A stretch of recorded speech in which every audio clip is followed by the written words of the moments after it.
Well, what's up, everybody? Welcome in. This is the latest episode of the 1796 Sports Pod. Got myself and Ryan tonight, just the boys. So we're going to get right into it. We'll talk about the thrilling basketball game yesterday. So everybody knows, I'm sure, but Tennessee won 79-76. Some late game heroics from Jemiah Mashack. Ryan, initial thoughts, takeaways from that game? Well, the Vols battled, didn't they? Yeah, for sure. There was a lot of points in that game where, as I was looking at it on my phone in a Billy Strings merchandise line, a lot of points where I would check the score and be like, "Oh well, we're down 8," or I think 8 was the biggest lead for them, 8 or 9, and I was like, "This is going to be tough to overcome." With how me reading on Twitter how the foul thing was going, how the game was being called, and all that. Um, and then we had Cade in foul trouble, Ziegler in foul trouble, and even Dubois in foul trouble. He actually contributed a little bit yesterday too, but a lot of fight was shown in that game, and none more than VFL Jemai Mashack. He cemented himself as a legend yesterday. Yeah, for sure. I mean, that was if you were taking a bet for somebody was going to hit the game-winning three, he'd probably be about the last person that you think it would have been. Um, I mean, Yeah. and it was a deep three too. So that was awesome, awesome moment for him. And overall on the day, he finished with 11 points, 6 rebounds, 2 assists, 3 steals, 2 blocks. Just completely filled the stat sheet. It was an all-around amazing performance from him. He worked his ass off like he always does. Um, just a great game, and it was great to see him. For some reason, he's had kind of a lot of, well, I don't want to say slander, but he probably gets the most hate talked about him, Yeah. uh, just because his lack of contribution to offense. Um, but to see him have that type of game yesterday was really something to see.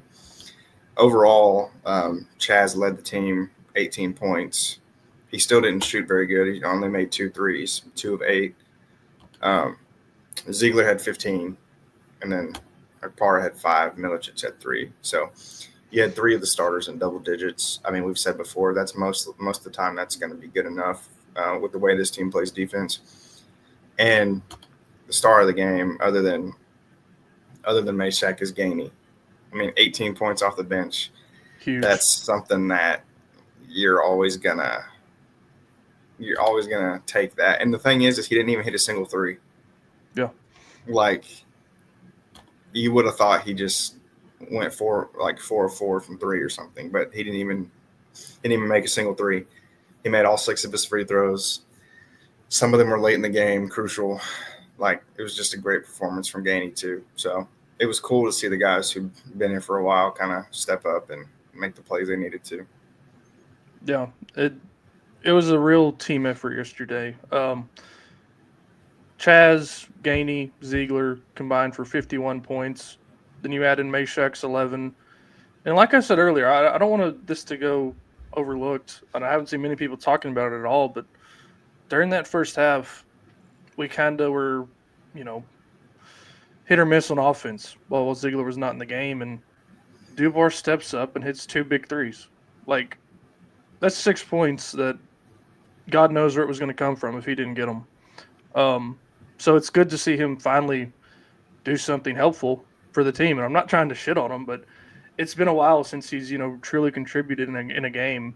So I'm pretty proud of him for stepping up. But like you said, Gainey getting to the basket, getting fouled. He was 6 of 6 at the line. Um, and how about Rick Barnes putting Ziegler back in the game with 2 fouls in the first half? Very un-Barnes thing to do, and the game was starting to get away, and it did. I mean, Tennessee was losing by 8, or I think it was 7 before that buzzer beater at the end of the first half, and who knows how bad it could have been if Ziegler wasn't in the game at that point. So big time by Barnes to actually trust his senior, like I've been asking for whenever this situation has come up in the past. Well, I think he kind of knew at that point it didn't matter. Like if Ziegler fouls out, you're in deep trouble anyway. So you Yeah, might as well keep him in the game and see if he can mount a comeback, which obviously ended up happening. The Vols outscored Alabama 41-34 in the second half. Yeah, he also didn't pick up another foul after those first two. So yeah, overall, I mean, both teams. A lot of people weren't happy with the refs, which I mean, go figure. That's every game, but yeah. both teams shot 26 free throws. So, it was some of the stuff was ticky tacky, but it went both ways for the most part, and the Vols just were able to convert on more of their free throws. I mean, for Alabama, I thought the defense kept everybody in check. I mean, Sears had 24 points, but I mean that's just what Sears does. I mean, Yeah, especially Sears, recently, he's been going crazy. well, and that three at the end of the game that put them up, I thought was the dagger. I mean, that's just a crazy shot. I mean, you can't contest that really. I mean, he just makes stuff like that. He's still a little bitch, but he just makes stuff like that. I don't think anybody's saying he's not good, like the people that he pisses off, but he kind of is a ref baiter sometimes, and that's No, good. not kind of. He is. It gets pretty annoying to watch, but I'm not denying his greatness. He had an incredible game. I I mean, mean, head to head with Ziegler, he played better than Ziegler. I mean, yeah. I mean, the only Aiden Holloway was pissing me off too. Just hitting threes after three. It seemed like it felt like he hit more than three, but yeah. Overall, though, I mean, I don't want to sound like a douche. Like I feel like I didn't come away from that game that impressed by Alabama, though. I don't know if that's more of our defense or if they just seem very one dimensional to me. Like I don't know if you saw that, but it's like, okay, Mark, go to the basket, try to get fouled. If that doesn't work, we're going to shoot a three. Like that's their whole offense. It seems like. I mean, it's a lot harder to win a game when you're not making 22 threes. Yeah, I mean, like they did on Wednesday night against Mississippi State. So, I mean, I think it just goes to prove, like you speculated. I mean, Tennessee's defense is really good, and they proved it again. I mean, holding that Alabama team to 76 points, coming off that performance that I just mentioned, where they scored 111, is no small feat. I mean, that's impressive. It doesn't matter if you're at home or not. Like, they're a good shooting team. They have players. Their starting five all can hit a shot from outside the arc. I mean, their center, he doesn't shoot them, but I bet he could. Hell, I don't know. I know four of them can. Um, Grant Nelson always sucks against us. I think that's because of how physical we are. And I mean, this is really one of the first games that Sears has played really well. But yeah, I even mean, with him, I thought he held his own against Akpara. I mean, we got out rebounded. So yeah, I mean, but and I was going to say, when you look at the box score, I mean, it was pretty even besides the rebounds, and Alabama had that edge. But I've said it when I talk about Mashack all the time. There's stuff that doesn't show up on the box score, and I truly believe Mashack is the reason we won this game. I mean, just go and watch the last 30 seconds. He made every single play. mm-hmm. And I wrote about it today. You go, Chaz gets that and one. He misses the free throw that would have got us within one, which ended up being great because Mashack busted his ass to get a rebound, got fouled, sunk both free throws. Then he forces a jump ball on the other end, ball, yeah. and then he locks down Sears on the inbounds. And then he hits the game-winning 5-second shot. violation, yeah. I mean, like I said, I wrote about it. It's the best effort in the last minute of a game I've ever seen from a Tennessee player. And I don't think that's hyperbole at all. I mean, that's the type of stuff you're going to miss when he's not on the team that you don't think about, Like there's no box score stat that shows what he did in 30 seconds of game time. Yeah. So that's the type of stuff. Put some respect on Mashack's name. Yeah, I'm proud to be somebody who's never disrespected Jemai Mashack. I mean, I'm a known ball knower, and I've never doubted him one bit. I mean, there's more to the game than shooting and offense, and he does everything else great. I still think if he was just a little bit more confident, he could get you 12 points a night, averaging 12 points a night. I mean, but he knows his role and he plays it perfectly. I think that's all that needs to be said. I mean, I think it's 9-0 when he scores 8 points, and 12-0 when he hits a three. Yeah, it's like I said at the beginning of the season. Like, if Chaz doesn't have to score 30 points like Dalton did a lot, if you get double digits from Gainey and double digits from Mashack, like that Yeah. should be good enough. And like what happened was good enough to beat Alabama yesterday. So Yeah. And I saw a lot of people, Zakai didn't have his best game. I've already alluded to that. I think Sears outplayed him. But, it's a team game. But anyway, he still had 15 points and 4 assists and only 2 turnovers. Like, for most point guard standards, that's pretty good. And we had people complaining about it, which like I said, I do think he had one of his, I wouldn't even say a stinker, but a stinker for him. But he still contributed meaningfully down the stretch. He hit 2 big threes down the stretch, and he now is 4th all time in the SEC in assist. And right ahead of him, by the way, is Johnny Darden, Springfield native and VFL. So shout out Johnny Darden. So now, you beat Alabama. I don't think it makes. I mean, do you think this game makes a difference in the seeding? I mean, I still don't think. I don't know if there's enough we can do to be a 1 seed, but Oh yeah, I disagree wholeheartedly. really, Yeah, Joe Lenardi put us as a 1 seed today. did he? Yeah, and I think You have to win out though. yeah, and you may even have to win a game in Nashville in the tournament, but you got to think Alabama also has to play Florida and Auburn this week, so they might not go undefeated down the stretch either. No, So they won't. I mean, it's nice though because we have was it Ole Miss and South Carolina? Ole Miss on the road and then South Carolina at home. Yeah. I mean, those are 2 games you should win. Now, granted, South Carolina just destroyed Arkansas. Maybe they got their random good performance out of the way, but also our Arkansas shot like dog shit. So Well, the thing about it that sucks though for Arkansas is like that probably keeps them out of the tournament. I would think. I mean, I know last week they were last 4 in or first 4 out. You lose by 20 points to South Carolina. I mean that they might have to win. They might have to win the tournament. But anyway, I think we have Tuesday, Wednesday at Ole Miss. Yep. And then Saturday at Senior home South Carolina. Yeah. Senior day versus South Carolina, where everybody in that building should be standing for these 2 seniors. They've contributed a lot. I mean, I think it's very similar to Santi and Josiah from last year, but these 2 guys, they without Dalton Connect, they've put the team in virtually the same position as they were last year in a tougher league. So, as the 2 leaders, they have not missed a beat, and they deserve recognition for that. I mean, because the talk going into the year was, oh, well, it's going to be a down year without Connect, and we're in the exact same position without him. So, kudos to them for that.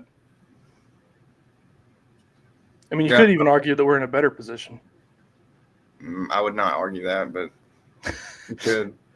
I mean, when you factor in that it's a tougher league, I think you can get people to agree with that. But it's at least comparable. It's very comparable. Yeah, for sure. When you have a guy who's a first-round pick in the NBA draft, and I don't know what he ended up averaging. He probably averaged like 19 points a game for us last year, or something like that. Yeah. I mean, when you have a guy like that leave your team, you'd expect a little bit of a drop-off. You wouldn't expect to still be a 1 or 2 seed in the tournament. So, yeah, I mean, especially when Chaz is nowhere near the level of production that you got from Connect. So, that's even more impressive. Just goes to show that Rick Barnes finds a way. This is the 5th season in Tennessee basketball history with 24 wins, 24 or more wins, and 3 of them are under Rick Barnes. So, stop and smell the roses for a second. I'll always try to remind people of that, but it doesn't work. Sunshine pumper. It doesn't work all the time, but these are the good times. And we don't know when they'll be stripped away, and we'll go back to going 5-22 like in the early 90s. So, I originally thought this is random, but I originally thought Kim English was going to be his replacement. Kim English is going to get fired from Providence. So there's no way he's going to – that's not happening. I think more likely than like just a name that has worked with Barnes before is probably the guys we have on the bench right now. But I mean, you could talk about Justin Gainey or Rod Clark, but we'll cross that bridge when we come to it. Somebody tweeted – one of our people tweeted out today that, Bama fans are pissed now. They're going to be even more pissed this offseason when we steal their coach. Yeah. I'm not holding out much hope when that day comes for Nate Oates because of the buyout, and he said no to Kentucky. So, but we'll see. Danny White gave him his shot. So, would you not rather? I mean, any normal, sane person would rather live in Knoxville than Tuscaloosa. Yeah, and then you could, pay it forward to your buddy who got you into the business, collegiate wise. So, yeah, Rick Barnes remains undefeated at home against a top 10 opponent and in a top 10 matchup. And he's 8-0 against top 6 opponents at home, no matter what Tennessee is ranked. So he wins the big games at home at least, and we'll see if he can do it in the tournament this year. So, unfortunately, now, unless you have anything, do you have anything else from this game? No, I mean, it's just reiterating the fights, and we always talk about, like, we're worried what's going to happen if one guy doesn't contribute. A starter has a stinker, and Milicic was in foul trouble, and he only got up 2 shots. He made one of them, which was a big shot, but he didn't have his best game, and they were able to overcome. And yeah, because I mean, like you said, Gainey had his best game of the season. That's what's going to have to happen. Somebody complimentary basketball. Yeah, that or it was either yesterday or the Illinois game, but yeah, I mean it's which they're not as good as we thought they were going to be either. Yeah, then they go on the road to Michigan today and win by double digits. So it just means it's March. The calendar's flipped. But yeah, that's all I got for men's basketball. Okay, well now we got to get into some depressing shit. So the Lady Vols, after winning 4 in a row, have now lost 2 in a row. Both of them classify as stinkers. Yeah. One of them was a stinker because they got killed, and the other one is a stinker because they lost to a shitty team. Yeah, it's so at home. So, I put a tweet out after the Kentucky game that this is Kim's first stinker. Like, you just lay an egg against a really good team. It happens. Every team has a stinker. And, I was like, you got to move on, learn from it. This team will be better from it. Yeah. Well, there's a little bit of a hangover. They didn't get up and play today at home against a pretty bad Georgia team, which is disappointing, but it's not. I don't think it's necessarily. I mean, I say you're a sunshine pumper for the men, and I guess I'm a sunshine pumper for the women because I thought Kelly Harper was horrible, and I think this team is so much better. I mean, they're still 21-8. They're still going to be in the tournament. It's not like everybody's acting like.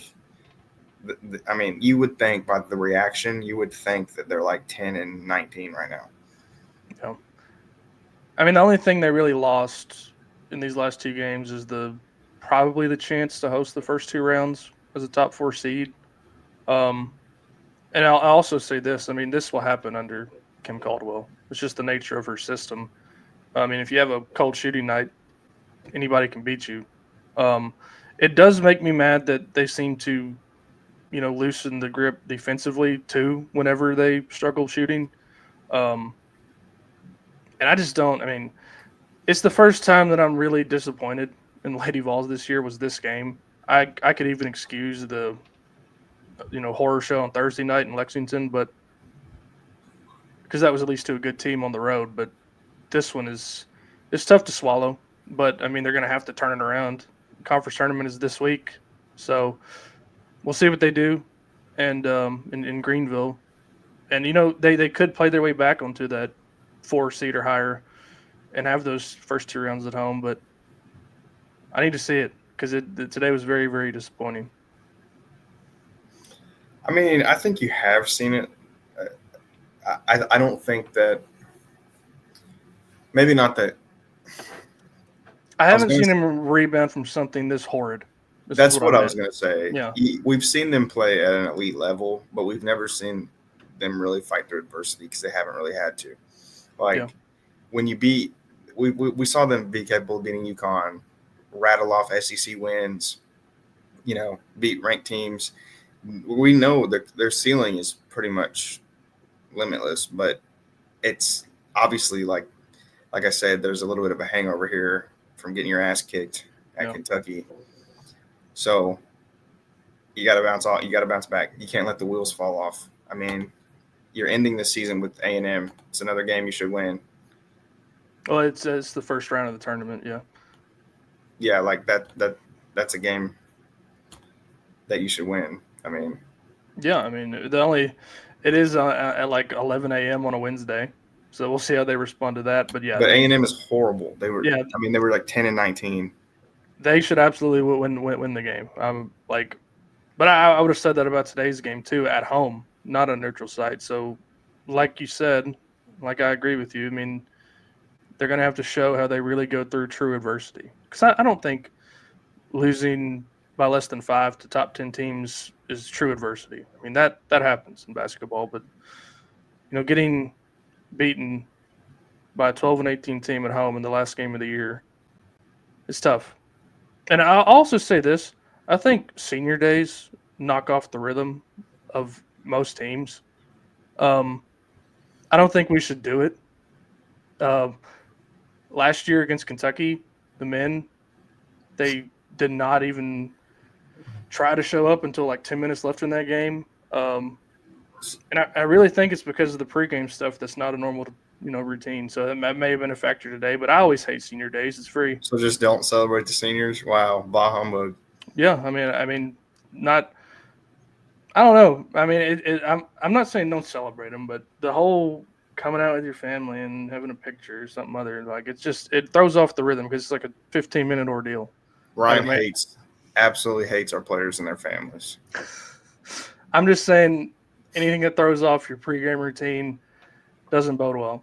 So I don't know, but that may just me be finding her some reason to cope, which I think it is. So I mean, Yeah, it's tough to swallow a loss to fucking Georgia in women's basketball. it's tough to Like swallow a loss to Georgia in anything. But but especially women's basketball. Like that shouldn't happen.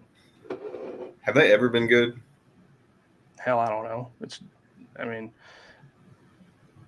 the point is they have to build some momentum in that conference tournament now. I think. Like, I would like to see them get at least 2 wins, um, and have something to build on going into the big tournament. I So the think that bracketology people always say like tournament doesn't like matter unless you win it. Obviously, like unless it's like an at-large thing, yeah, or but it obviously does. Like, don't tell me they're not going to be punished if they lose to Texas A&M. Like that's gonna hurt them at some like it will. yeah, So you don't have to win the whole thing, but you can't be. I think it only affects you if something like embarrassing happens. yeah, Like if they get out in the semifinals, I don't think that matters. But if you lose in the first round to some shit team, that's you know. I am interested to see. I mean, I think it's in Kim's first season at the helm. I think the expectations should still be limited. I don't think this is a team that's going to go on a Final Four run this year. I think they have the talent to. Like, it wouldn't be totally surprising if they did. Um, but it's her first season. yeah. And at the end of the day, it's her first season. I mean, I think, is it a stretch to say this team, I know Kelly Harper was the coach last year. Like, she recruited some of these players. But this team is better than any of Kelly Harper's teams.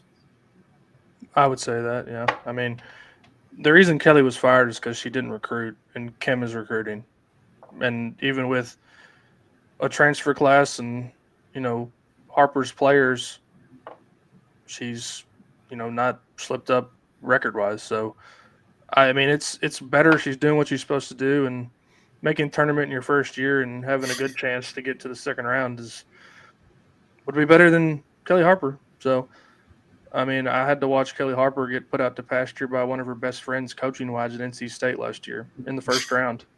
It was truly poetic, but I will never get on here and say I want Kelly Harper back, which I saw some of that today on Twitter. Yeah. So I wanted to go over this real quick, just since we're talking about it. So in the women's basketball bracket, Lenardi's bracketology, he has, well, it's not Lenardi, but Charlie Cream. Yeah. So he's got the Lady Vols as a 4 seed. That doesn't factor in today though. So, which it would be in Knoxville too. Yeah, that's the big deal about women's is the first 4 seeds get the host first 2 rounds. So if you're not, kind of sucks, but it is what it is. Anything else on the ladies? it's just nothing we haven't said. I just want them to have some success to gain some confidence back before the tournament. Joel Spears showed up today. That's about it. Positive. Yeah, she got to the line a bunch. But yeah, I think they'll rebound. I mean, I don't think there's any way you stay cold shooting for 3 games in a row, at least. We'll see what happens after Texas A&M on Wednesday, but I just don't see them losing on Wednesday. So take it from there. About the BaseVols, man. Yeah. What was your takeaway from the weekend? I was very excited to see them against, real competition. Oklahoma State's a great program. So is Arizona. Even Rice is more respectable than the people that we've been playing. And I really hate to even bring it up, but the whole Lindsey Nelson Stadium short fences bullshit, they killed the ball in a major league park this weekend. Mm-hmm. And again, I hate to even bring it up because it's such a dead point. It's just people who don't pay attention. But Gavin Killen had the weekend of his life, just raking the ball over the place. Levi Clark impressed again. Manny Marin had a good weekend. Liam Doyle had another good start. Marcus Phillips had a good start. And then we had a bullpen day today on the mound. But I was very impressed with their performance this weekend against their first, true test of the year. Yeah, for sure. I mean, you come out of that with some really good teams, like you said. Rice is historically a good team. Arizona is historically a good team. Mm-hmm. Oklahoma State's historically, a great team. And you go 3-0 at a major league ballpark because we're Lindsey Nelson merchants. So, yeah. The left field at Minute Maid's a joke anyway, though. I mean, it's like what 310, but the wall's high, so it kind of evens out. So, I guess, but it's kind of like a Fenway knockoff. But yeah. So, I thought today it was nice. Like you said, bullpen day today. Tegan Coons is the only one that allowed a run. Brandon Arvidsson got the win. Nate Snead did 3 2/3 of nothing. Yeah. So I think go ahead.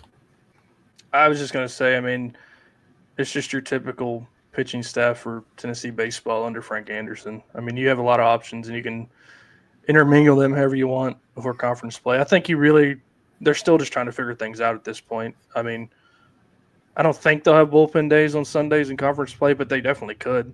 I mean, it wouldn't be a bad route to go at all. But the pitching is very, very healthy. Yep. And like you said, I mean, you alluded to it already, but, Fisher, Clark, and Peoples all hit a home run today. Yep. So, solid outing. I mean, there's not really a whole lot to break down. They're kind of just playing how we're expecting them to play. Yeah. What is there anything about the team so far from what you've seen? So at 11-0, is there anything that worries you? Any what's the weakness that you see if you do? I'm just. Sunday starter. I think they'll figure that out. And like I said, even if they have to go the bullpen day route, I think it'll be fine. But I think they got a lot of good candidates if they want to have a true starter on Sunday. But to answer your question, the only thing I could even look at right now is defense, and it's still been pretty good. Like, I'm not concerned about hitting. I'm not concerned about power. I'm not concerned about pitching. Um, it's just what you expect from a program that is the best in college baseball. It's impressive to me because last few years the national champion from the prior year has normally had a down year. Mississippi State was garbage in 2022 after they won in 21. Um, Ole Miss was garbage after they won in 22 and 23. And LSU got put out in the regionals last year after they won in 23. So I'm not saying Tennessee is, destined to repeat, but I see no reason to think that's a ridiculous statement so far. They will probably be ranked number one when the next D1 baseball rankings come out. Well, I've seen some talk already about this team being better than last year's team. I'm just not willing to go there. Not yet. Not before conference play. No. No, not before they win a World Series. I'm not. Yeah. If they go 30 and if they're 30-0 at one point, but they lose in the first round of the playoffs, they're not better. So, but do we have any news on Berto yet? I think the most recent thing was they had I don't know legal terms, but they had some kind of hearing and nothing got done. I mentioned on the last podcast, I'm not holding out much hope there for him to really contribute. I think if we did get him eligible, it would be like halfway through conference play, just because of how late in the game it was. But me and Jim touched on this last week. Like, the more you think about this baseball team, the more ridiculous it gets with the guys we haven't even seen yet. Because Addison Russell made his first appearance in the midweek and struck out the side in one inning. He's a great candidate to hold down a starter spot, by the way. Then you could talk about Alberto Ozuna. If we get him back, it's just more power. Anson Siebert, haven't seen him. Tegan Coons is just getting started. You just keep thinking about it. It gets even more ridiculous how good this team can be. Yeah, I don't know anything about Ozuna. I think that was your original question. Kind of went into a tangent. Well, just another DH option. You can never have too many bench bats. Yeah. It's because people go through slumps. It's going to happen. Tennessee's not going to score, 5+ runs a game every game. The offense will struggle. They kind of had it at the end of conference play last year where the pitching had to really step up to win some series, but that's just baseball, man. You know that. They have enough options to field a good lineup even when people go through slumps, which is something a lot of teams cannot even come close to saying. Yeah, a lot of teams don't even have a good enough starting lineup. So it's looking good. It's like you said, at this point, it's kind of hard to not think they're going to go far again. Again, you don't really know anything. You don't really know everything until conference play starts. I would even say halfway through conference play. Yeah, for sure. But I am very excited that 3 of the guys contributing so far who've gotten a lot of starts are freshmen. And Clark and Abernathy and Manny Marin, that just shows you the health of the program. It wasn't just a one-off. And Gavin Keelan, I mentioned him when we first started talking about baseball tonight. He might be the best transfer in the country so far. And if he's not number one, then Liam Doyle is. Dude, Liam Doyle, attitude-wise and everything, just fits in perfectly. Yeah. It's just the absolute perfect addition. It's what the transfer portal should be for. Yeah. You go out and get some immediate impact players. And it's a lot. I mean, I think the baseball transfer portal is even more consequential than football. Like, Tennessee has a Friday night starter from another conference team that transferred here. Like, that's like, I think that's equivalent to getting a quarterback in football. 100%. Yeah, it's like getting a double-digit sack guy. Yeah, I mean and the other guy from Ole Miss, Andrew Fisher, he's great. Killen from Louisville, like I said, and I think Arvidsson, Coons, all these other guys that we've brought in, like Tanner Franklin, it's just crazy. I mean, Yeah. the program is super healthy, but So just to give people a heads up, if you don't know, conference play starts in 2 weeks. mhm. Up until that point, we have a couple home series. We have this week, well, on Tuesday, there's a one-off game against Radford. And then on Wednesday, there's a one-off game against Xavier. And then next weekend is St. Bonaventure. The Bonnies, The Bonnies, yeah, the Woj Bombs. yeah, And then after that, West Georgia, who's in Austin Peace Conference. So hope we kill them. And then conference play starts on the 17th, I think. 14th. Conference play starts on the 14th with the home series against Florida. So that's gonna be nuts. That'll tell us a lot. Yeah, I mean, I think 2023 was the year. I'm pretty sure that they were 5-10 halfway through conference play, and went 11-4 in their last 5 series to shore up their confidence and make the tournament even. Yeah. And they ended up making Omaha in 2023, and that was so even halfway through conference play is not a great indicator. I mean, you have to get like probably 7 or 8 series in to really know. So we'll see. The thing I like about SEC baseball, like the way the SEC does the conference scheduling, is you still have non-con games intermixed in between. Like The midweek games, yeah. Like that's cool. I wish basketball did that. Yeah. I mean, you have your Big 12 or ACC challenges in basketball sometimes, but it's not every year, and sometimes it's before conference play. But it's I'm very much looking forward to how far this team can go, because I think it was 2 weeks before the season and Tony's media availability. I don't know if you call it a press conference, but Yeah. he was saying that this team wants to make their own mark. They don't want to just be the leftovers from last year's team and dwell on a championship from 7-8 months ago. They want to go out and compete for another one. Like they were very ready to turn the page, and I think it's showing so far. So it'll be fun to watch them, man.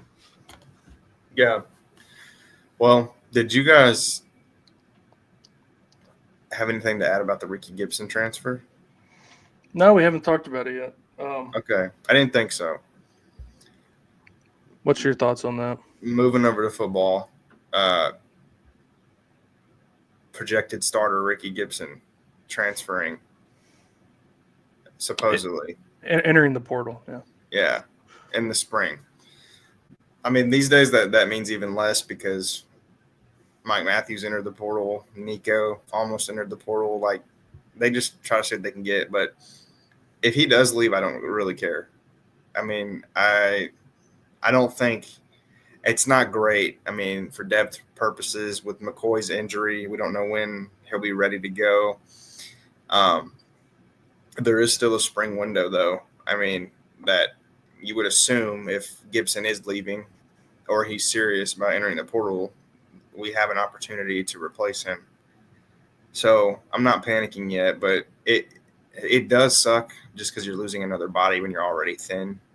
Yeah.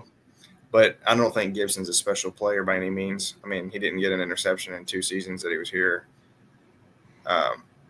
He was a decent cover guy. PFF actually had him a pretty good run support grade, but he's not a lockdown corner, not a ball hawking corner by any means.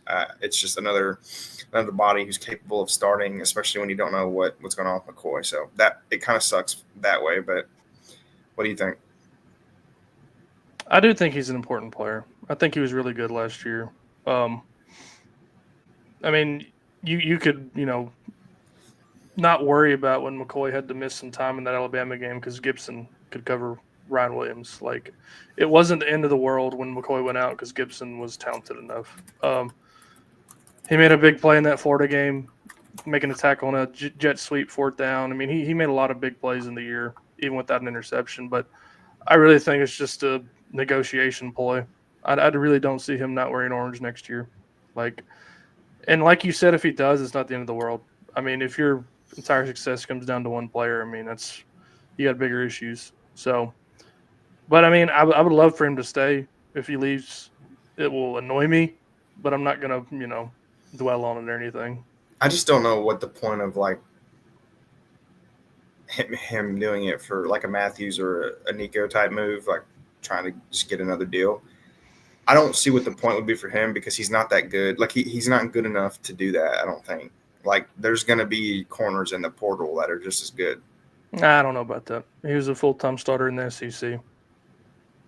You don't think there's going to be full time starters in the portal this spring? I do. I'm just saying our defense was really good. Our pass defense was pretty good, and he was one of the two corners that were asked to be on islands a lot. So I don't want to say he's a bad player and that I wouldn't No, miss he's him. not bad. I don't even say he's not a good player either. I mean, I think he's pretty good. So assuming that he does leave and there's no like notable additions, are you kind of concerned about the secondary then? Yes. Yeah. I mean, yeah, you're looking at So Jalen McMurray, Jalen Caleb McMurray, or Beasley. yeah, you have some help at safety next year with Jordan Thomas being back, so you could have you could move Boo out to corner, I guess, an outside corner spot, but I don't know. I don't think Like, that's happening if he wants to be more featured on offense. well, I mean, I know he wants to play both, but I think he wants a bigger piece of it to be offense. So yeah, I mean, so we'll see. I mean, I think the biggest deal is keeping him on campus right now. I mean, and it's weird because we haven't even started spring ball yet, and he's already announced he wants to transfer before spring ball even starts, before the portal is even open. How often does that happen? Like, is he going to practice with the team? Like, I don't know how this is about to go. It's a very weird situation. That makes me think that it's like that's what makes me think that it might not be money related because he doesn't it might not be like unhappiness related. Like he might have personal reasons for doing it. Maybe. That's like you said, the timing is just weird. It would be one thing. Usually, guys transfer after they get to practice and they don't have as big of a role as they thought, or they find Mm-hmm. out that the other guys are making more money than them. Like Yeah. usually, that's when that happens. But to do it in a dead period like this, it makes me think there might be more to it. But Yeah. I mean, you never can tell. I know a lot of players have good reasons to transfer, but you know, just on the outside looking in, it just seems like a negotiation tactic. I mean, I don't know. I think he wants it done before spring practice starts. If he said it already, if he wants to stay, if he doesn't want to stay, God knows what's going to happen. I mean, it wouldn't really matter at that point if he's hell bent on leaving. But I don't know. It's a weird situation. Bottom line is, I want Tennessee to do everything in their power to keep him, like they did for Boo and Matthews and a few other guys. So I think you should, if he does leave, I think you should walk on me, yeah. to be a corner. No, no. I mean, that's probably the hardest job in football, for being Oh, for honest. sure. It's not. You have to be a special athlete. Not many people on earth can be a D1 or NFL corner. Which is why when you got a decent one like Gibson, you need to try to keep him if he's willing to stay. So, because I mean, you just said it. I mean, they don't come along. That good corners don't grow on trees. It was a long drought of Tennessee having piss poor corners before Gibson and McCoy last year. Yeah. Eh, So hey, put some respect on Maul's name. who's? Come on. Oh, come on, yeah. Well, two good corners. Yeah, for sure. No, for sure. I mean, it was Butch Jones's whole tenure pretty much sucked. Yeah, we had a few flashes from, what was his name? Justin Martin. Well, I guess Cam Sutton was there. Yeah, but I mean, the pass defense at the end of 2016 tanked the season. So yeah, it was horrible. Is your official take you don't care that Gibson leaves, or do you want to try and keep him? Like, if you were Josh Heupel, what would your plan be? I'm not overpaying him. I don't think. I think there's I don't know the number, but there's a number that I wouldn't go over. I just don't think he's the same level as like Matthews, Boo, and Nico. You're going to pay whatever they want. I'm not paying Ricky whatever he wants. I don't think he's that level. Yeah, I mean, I can get on board with that. I think it's who is that random slap dick from Northwestern everybody was mad we didn't get. Yeah, the guard that went to LSU. Yeah, I think it's the same deal there. That dude wanted more money than we were willing to give. For sure. I think that's a good comparison. It's the same type of player. Like, it's a good player that you'd rather have on your team, but you're not like emptying the Brinks truck for him. No. I don't know. I would say 60% keep him, 40% not. I mean, because I don't know his intentions. Like I said, I mean, it might not be a money thing. Yeah. I think if I was Heupel, I'm just like, here's our number. Take it or leave it. Like, I don't want to deal with it, especially in the middle of spring practice when you're. Well, and if they want to keep him, they need to stress like he would be important, you know.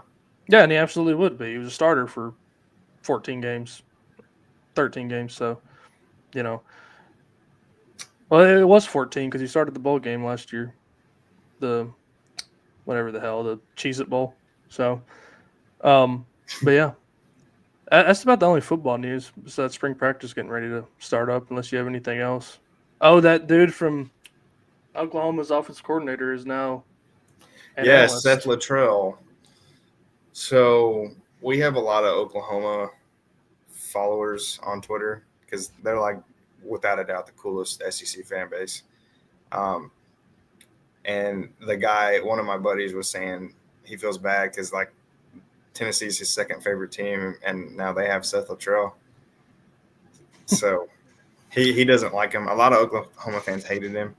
I don't know if it's necessarily like, I don't know. I feel like he was kind of scapegoated. I'll say that. I don't think it can hurt. It's not like he's going to be calling the plays. Yeah, I mean, I don't mind a buddy hire when it's an analyst job. Like, it really doesn't bother me. Well, I've been on record saying I want our analyst budget to be increased because you look at all these other schools. All these other schools have former coaches, like former NFL coaches or former NFL players, like, and we have, some guy that Heupel sat next to in 7th grade. Like, I've talked about that before. I want more analysts, and Luttrell is an analyst who was a former offensive coordinator who used, play calling experience as an analyst. I like that. I think anytime you get former play callers to come in as an analyst, I think I'm all for that. Yeah. And there's a second Oklahoma add to the offensive staff this year. Well, Landry Jones is coming in earlier too, so maybe they'll have our offense be able to play against cover 2 next year. Did we replace Eckler? I think it's Coach Chop who's going to slide into that role. I mean, I don't mind hiring in-house for a special teams coordinator. So it's I know me and you haven't talked about it a ton, but did you feel some type of way about that, or were you whatever? I mean, yeah, I did. I thought he was probably second best assistant on the staff. Yeah, I think he was the best, second best coordinator, because Joey Halsey's not that impressive so far. But I mean, he just wanted to go home. That's all there was to it. It was interesting that he got to town, and then a few days later they canceled that series. What was that? The Nebraska canceled that series like a week after he left, and then got back to Nebraska. He probably told him, "You don't want the smoke from Knoxville." Yeah, what did you think about that? I think it was cowardice. Me and Jim touched on it last week or week before, but like it's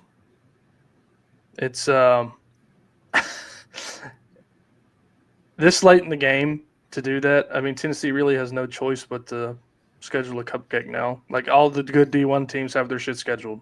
Well, That's the why writing was on the wall. I mean, they had Matt Rule's comments kind of made me think that this was possible because he was bitching about like there's no reason to schedule non-cupcakes.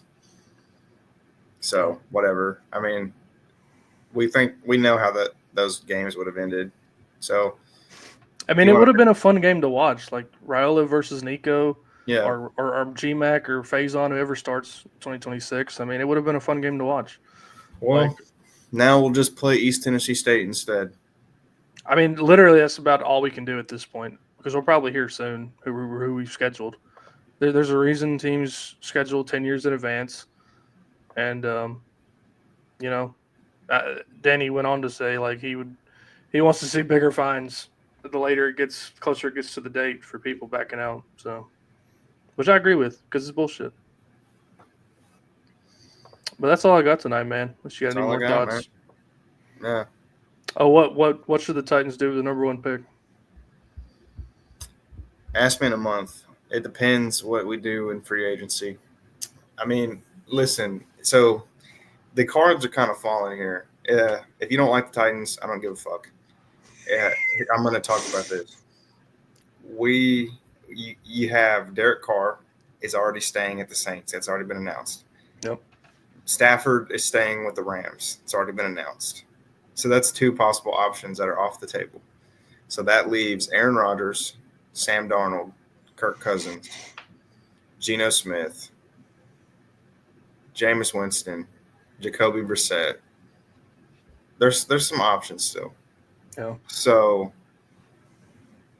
I don't know what they're going to do. Honestly, I'm thinking it's Cam Ward.